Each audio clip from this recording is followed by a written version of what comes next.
तो गाइज मैं हूं आयुष और आप देख रहे हैं रेसल इंडिया और स्वागत है आपका आज के इस फ्राइडे नाइट स्मैकडाउन के रिव्यू में। और आज आप सोच रहे होंगे कि भाई इतनी जल्दी रिव्यू कैसे आ गया। तो 7:30 बज रहे हैं सुबह सुबह के। Happy independence day to all the wrestle India subscribers. आज हमारी कंट्री के लिए जो है वो काफ़ी अच्छा दिन है। लेकिन स्मैकडाउन की मैं बात करूं तो स्मैकडाउन का शो भी काफ़ी इंटरेस्टिंग सा और पहली बार ऐसा लग रहा है पता नहीं कितने सालों में कि स्मैकडाउन का शो देखने के बाद में अगले हफ्ते क्या होगा उस चीज़ का वेट कर रहा हूं। तो सारी चीज़ें जो आज स्मैकडाउन में हुई, कांचा चीना बन चुके हैं ब्रॉन स्ट्रोमैन और बहुत सारी और भी चीजें हैं जिसके बारे में हम बात करने वाले हैं। एजे स्टाइल्स और जेफ हार्डी की कॉन्फ्रंटेशन, अलेक्सा ब्लिस ने क्या बताया, क्या उनका कनेक्शन है फीन के साथ, बहुत कुछ और सारी बातें हम करने वाले हैं। तो फटाफट से आप इस वीडियो को लाइक कर दें क्योंकि जितने ज़्यादा लाइक होते हैं उतना ही फायदा होता है हमारी इन रिव्यू वीडियो के ऊपर। तो ये शो स्टार्ट होता है जॉन मॉरिसन और बिग ई के मैच के साथ और जैसे ही मैच स्टार्ट होता है लगभग 1 या 2 मिनट के अंदर ही लाइट्स एकदम से फ्लिकर होने लग जाती हैं और रेट्रीब्यूशन आ जाती है बाहर और वो अटैक कर देते हैं दोनों सुपरस्टार्स को। लेकिन स्मैकडाउन का लॉकर रूम बाहर भागता हुआ आता है और रेट्रीब्यूशन यहाँ से चली जाती है।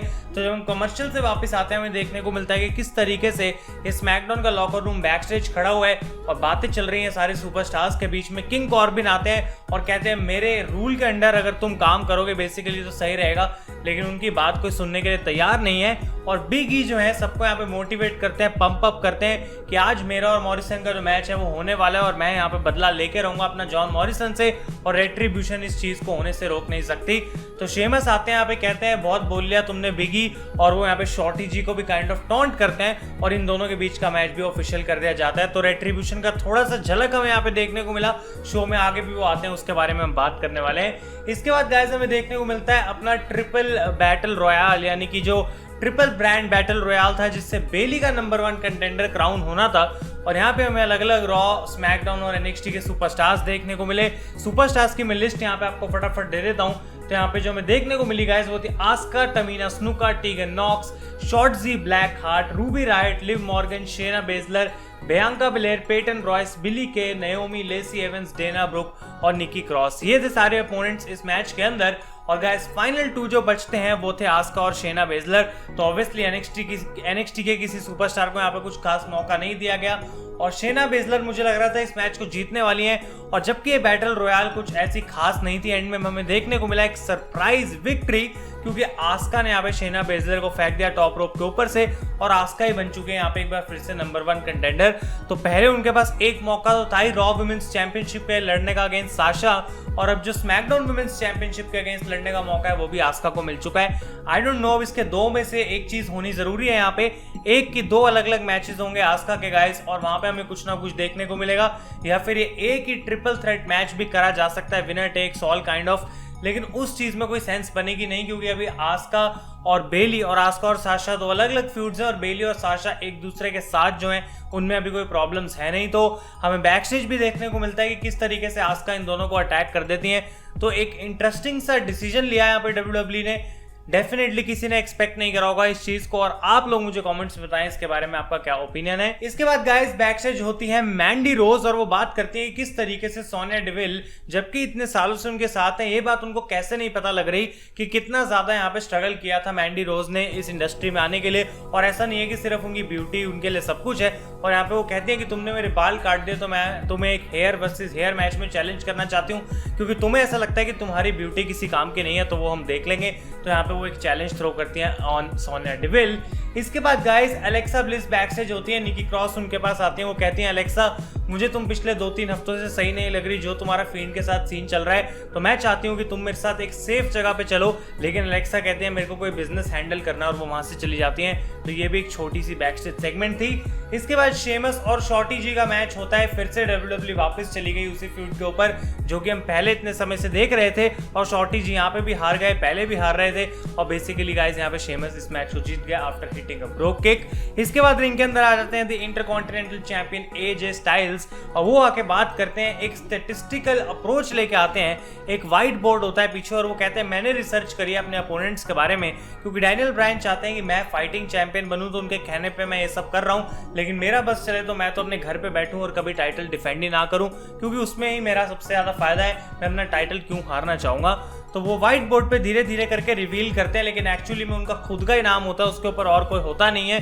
और वो कहते हैं स्टैट से प्रूव करते हैं कि कोई भी स्मैकडाउन के रोस्टर के ऊपर लायक नहीं है मेरे से लड़ने के लिए फॉर माय टाइटल, और जेफ हार्डी यहाँ पे उनको इंटरप्ट करते हैं। तो हार्डी यहाँ पे आके कहते हैं कि जब मैं इंटरकॉन्टिनेंटल चैंपियनशिप टाइटल वेकेंट था, उस टूर्नामेंट का पार्ट था और शेमस ने मुझे वो टूर्नामेंट कॉस्ट करा था, लेकिन अब मुझे मौका चाहिए to fight against you for the title. और बेसिकली एजे स्टाइल्स कहते हैं कि पहले उनकी और जेफ हार्डी की काफी हिस्ट्री रह चुकी है, लेकिन वो हिस्ट्री अब कोई नहीं देखना चाहता। लेकिन एकदम से यहाँ पे जेफ हार्डी उनको अटैक करते हैं और अपना नाम जो है व्हाइट बोर्ड के ऊपर लिख देते हैं। और इनफैक्ट गाइस अगले हफ्ते के लिए ऑफिशियल भी कर दिया गया है कि एजे स्टाइल्स का मैच होने वाला है जेफ हार्डी के साथ फॉर द इंटरकॉन्टिनेंटल चैंपियनशिप। तो जबकि ये मैच होने वाला है at the go home show off summer slam, मेरे को लग रहा था कि समर स्लैम में हो सकता है, तो देखना इंटरेस्टिंग रहेगा क्या रेट्रीब्यूशन इस मैच के अंदर इंटरफेयर करेगी और फिर से समर स्लैम में होगा।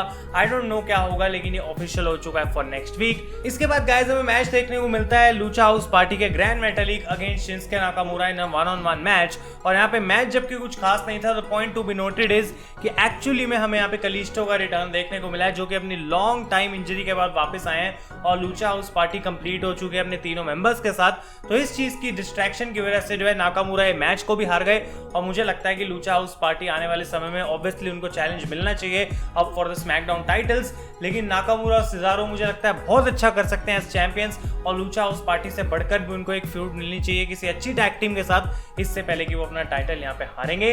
इसके बाद गाइस हमें एक बैक स्टेज इंटरव्यू देखने को मिलती है मैट रिडल की, जहाँ पे वो बात कर रहे होते हैं अलग अलग चीजों के बारे में और शॉर्टी जी यहाँ पे आके उनको अपोलोजाइज करते हैं कि भाई लास्ट वीक मैंने तुम्हें अटैक करा, लेकिन वो सिर्फ इसी वजह से मैंने करा क्योंकि मुझे बैरन कॉर्बिन बहुत ज्यादा पैसे ऑफर कर रहे थे, नहीं तो वो चीज मैं कभी भी नहीं करता। और मैट रिडल उनकी अपॉलॉजी एक्सेप्ट कर लेते हैं, लेकिन पीछे से आके एक बार फिर से कॉर्बिन यहाँ पे अटैक करते हैं रिडल को और गेबल कुछ करते नहीं है। और यहाँ पे क्लियरली ये पता लगता है कि जो भी शॉर्टी जी कर रहे थे वो पूरी की पूरी एक्टिंग थी और ये इन दोनों का मिला जुला प्लान था। तो अगर आपको लगता है कि एक हफ्ते में हील टर्न करके अगले हफ्ते वो फेस बन चुके हैं, तो ऐसा नहीं है, लेकिन तब भी उनका मैच एक हील के साथ हो रहा है शेमस के अगेंस्ट, जो कि वो हार गए। तो चाहे कैरेक्टर हील हो चाहे फेस हो, विंस मैकमैन के दिमाग में शॉर्टी जी हमेशा एक जॉबर की तरह ही रहने वाले हैं। इसके बाद गाइस अलेक्सा ब्लिस की हमें इंटरव्यू देखने को मिलती है बैक स्टेज, जहाँ पे उनसे अलग अलग क्वेश्चंस पूछे जाते हैं कि क्या उनको फील हो रहा है फील्ड के बारे में। तो यहाँ पे वो सबसे पहले बात करती हैं कि किस तरीके से ब्रॉन स्ट्रोमैन उनके लिए बहुत इंपॉर्टेंट है, बहुत समय से वो बेस्ट फ्रेंड्स रह चुके हैं। उनसे पूछा जाता है क्या तुम्हारे बीच में कोई रोमांटिक रिलेशनशिप है, तो अलेक्सा कहती है कि हमारे बीच में रिलेशनशिप हो सकता है ऐसा, लेकिन मेरे को ऐसा एज सच कुछ फील नहीं हो रहा। उसके बाद उनसे फील्ड के बारे में पूछा जा रहा है, तो वो कहती है कि फील्ड एक बहुत खतरनाक इंसान है, लेकिन जैसे जैसे मैंने धीरे धीरे उसके मैं पास गई तो मुझे भी एक ठीक ठीक फीलिंग आने लगी। तो वो काइंड ऑफ डबल आंसर दे रही हैं, यहाँ पे ब्रॉन स्ट्रोमैन की भी तारीफ कर रही हैं और उसके बाद फील्ड की भी तारीफ कर रही हैं। और उनसे फाइनली पूछा जाता है कि लास्ट वीक जब ब्रॉन स्ट्रोमैन ने कहा था I don't give a damn about Alexa bliss, उसके ऊपर तुम्हारा क्या रिएक्शन है। और अलेक्सा यहाँ पे कहती है बेसिकली इधर उधर देखकर कुछ भी नहीं, मतलब अलेक्सा के पास कोई आंसर ही नहीं था इस चीज का और ये काफी इंटरेस्टिंग था और इस तरीके से इनकी इंटरव्यू हो जाती है खत्म। इसके बाद बैक स्टेज इंटरव्यू में सोनिया डेविल आती हैं, एक्सेप्ट कर लेती है मैंडी रोज का चैलेंज गाइस और ऑफिशियल हो चुका है कि ये hair versus hair match SummerSlam के अंदर होने वाले इन दोनों सुपरस्टार्स के बीच में। तो रूमर्ड था ये पहले से ही और अब इस चीज को ऑफिशियल कर दिया गया है। इसके बाद हमें big E versus John Morrison का मैच फिर से देखने को मिलता है, जो कि पहले नहीं हो पाया था रेट्रीब्यूशन की वजह से। मिस होता है कमेंट्री के ऊपर, उनका माइक खराब हो रहा है, एक बार फिर से जो है वो लाइट्स फ्लिकर हो रही हैं,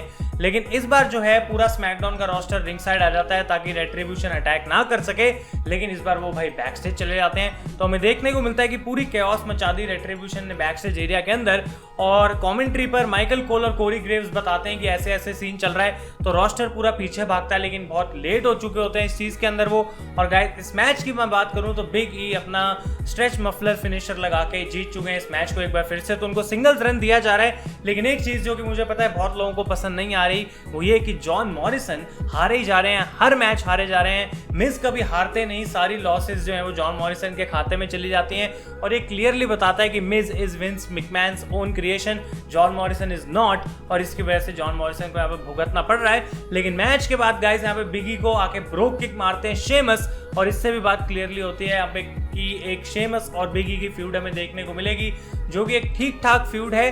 पता नहीं किस तरीके से बिगी का यूज करना चाहिए सिंगल सुपरस्टार की तरह, लेकिन एटलीस्ट डब्ल्यूडब्ल्यू उसके लिए कुछ मूव कर रही है गाइस। लेकिन जो मेन इवेंट इसके बाद हमें देखने को मिलता है शो का, it was absolutely fantastic, outstanding, क्योंकि ब्रॉन स्ट्रोमैन आते हैं बाहर और भाई मुझे वो लगे कांचा चीना अगर उनके मैं दाढ़ी हटा दूं, सिंपल सी मैं बात कह रहा हूं, वो पूरा बॉल्ड ब्रॉन स्ट्रोमैन। और अब उनको ब्रॉन स्ट्रोमैन भी नहीं, सिर्फ द मॉन्स्टर के नाम से बुला रहे हैं माइकल कोल। और ऐसा लग रहा है उनकी आंखें पूरी लाल हैं कि आंखों में से खून निकल जाएगा।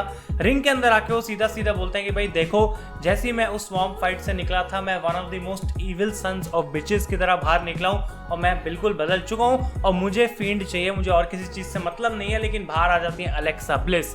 अलेक्सा आके बात करती हैं और कहती हैं, ब्रॉन तुम ये जो चीज़ें कर रहे हो वो तुम नहीं हो, मैं जानती हूँ, और तुम्हें सही होना पड़ेगा और मेरे बारे में तुम केयर करते हो, ये बात भी मुझे पता है। और स्ट्रोमैन यहाँ पे कहते हैं बहुत ही ज़्यादा गुस्से में और अलेक्सा ब्लिस की तरफ बिना देखे कि देखो अलेक्सा, मैंने जो लास्ट वीक कहा था वो बिल्कुल सही है, I don't give a damn about you, और मुझे सिर्फ यहाँ पे फील्ड से मतलब है। तो अलेक्सा कहती है अगर मेरी बातों से समझ नहीं आ रहा है तो मैं तुम्हें चांटे मार के यहाँ पे समझाऊंगी, मेरी तरफ तुम देखो जब मैं तुमसे बात कर रही हूँ। ब्रॉन उनकी तरफ मुंह करते हैं, अलेक्सा उनको 2-3 खिंचा के चांटे लगाती हैं और ब्रॉन स्ट्रोमैन हंसने लग जाते हैं और अलेक्सा को लिफ्ट कर लेते हैं और चीखते हैं बुरे तरीके से कि फील्ड कहाँ है, फील्ड कहाँ है। लाइट्स आउट होती हैं, फील्ड रिंग के अंदर आता है, अलेक्सा वहाँ पे गिरी रहती है, लेकिन ब्रॉन स्ट्रोमैन यहाँ पे स्क्रीन पे चले जाते हैं, मतलब गायब हो जाते हैं रिंग से और हंसने लग जाते हैं बिल्कुल उसी तरीके से जैसे कि फील्ड हंस रहा है। और ऐसा लगता है कि फील्ड को ये बात से बहुत प्रॉब्लम हो रही है कि ब्रॉन स्ट्रोमैन उनके साथ माइंड गेम्स खेल रहे हैं। तो एब्सोल्युटली फैंटास्टिक भाई, अगर ऐसी क्रिएटिव चीज तुम पहले कर सकते थे तो अब तुमने क्यों करी, 2-3 महीने बाद जाके क्यों करा। और फिर से मैं ये बात बोलूंगा, ब्रॉन स्ट्रोमैन को एक ऐसा गिमिक दिया गया है जो कि मुझे लगता है उन पे सूट करेगा, कम बोलने वाला बंदा, मॉन्स्टर, और ऐसा मॉन्स्टर जो कि बस फील्ड की जान लेना चाहता है, कोई किसी चीज से फर्क नहीं पड़ता, नथिंग कार्टूनी, नथिंग कॉमेडी, कुछ भी नहीं। और this was an absolutely fantastic ending to the show. और जैसा कि मैंने कहा था इस रिव्यू के स्टार्ट में गाइस, बहुत समय बाद ऐसा हुआ है स्मैकडाउन के एपिसोड के ऊपर स्पेशली कि नेक्स्ट वीक में क्या होगा उसके लिए WWE ने हमें एक्साइटेड छोड़ दिया है। तो ये था मेरा स्मैकडाउन का रिव्यू। आप लोग अपने ओपिनियंस इस शो के बारे में मुझे कमेंट्स में बताएं। रिव्यू आज काफी जल्दी भी आ रहा है तो उम्मीद करेंगे आगे भी ऐसे कंटिन्यू रहेगा। Thank you so much for watching. मैं हूं आयुष और आप देख रहे हैं रेसल इंडिया।